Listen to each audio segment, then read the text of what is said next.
C'est important de s'intéresser à l'éducation à la citoyenneté aujourd'hui, en 2016, parce qu'on vit dans un monde qui est extrêmement complexe, un monde qui est rempli de diversité à tous égards. On est déjà très chanceux de vivre en démocratie, mais notre démocratie, elle est malade.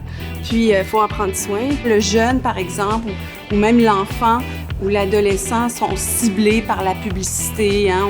On essaie d'en faire des bons consommateurs. Je pense qu'on a des écoles qui sont malgré tout encore axées sur la performance. On a un univers aussi social-économique qui est axé aussi sur la croissance, encore beaucoup. On veut que les jeunes s'insèrent dans le marché du travail, ce qui est incontournable. Mais je pense qu'il faut aussi mettre l'accent sur leur insertion en tant que citoyens informés, parce que les jeunes sont très informés, mais aussi en tant que citoyens capables d'intervenir sur leur milieu, non seulement en tant que travailleurs, mais en tant que citoyens. Les jeunes sont déjà des citoyens, dans un premier temps. Et ils vont le devenir de plus en plus. Et être citoyen, c'est pas donné d'avance. C'est quelque chose qui s'apprend. Et ça s'apprend à l'école.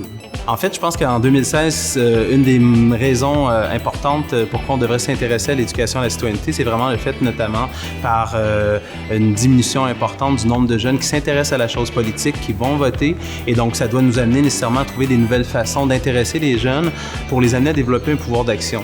Et je me suis rendu compte, à force d'observer différentes écoles à la citoyenneté dans différents groupes communautaires, que finalement, il serait plutôt intéressant d'étudier, de travailler en amont de l'âge adulte, c'est-à-dire auprès des adolescents et des jeunes enfants. Rapprocher plus les élus des citoyens, avoir une démocratie beaucoup plus participative, décentralisée et tout. On en parle de plus en plus, mais vraiment, je pense que à la base, il faut réformer la démocratie, mais aussi il faut informer les futurs citoyens ou les jeunes citoyens actuellement sur pourquoi ces réformes-là sont importantes, puis en quoi ça va changer l'influence qu'ils peuvent avoir sur leur communauté, sur la société. Donc, pour résoudre des problèmes sociaux, il faut des gens qui soient capables d'intervenir et de comprendre ces problèmes-là. Et c'est la raison pour laquelle je pense qu'il est important d'étudier et d'aider les intervenants qui travaillent auprès des jeunes à comprendre quelles sont les compétences, quelles sont les qualités d'un citoyen.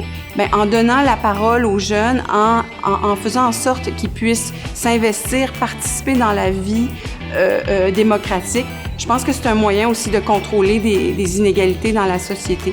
Ils sont les mieux placés, les jeunes finalement, pour nous dire un petit peu comment faire cela, parce qu'on comprend mieux ce qu'ils vivent. Donc, après ça, je pense qu'on peut beaucoup mieux intervenir.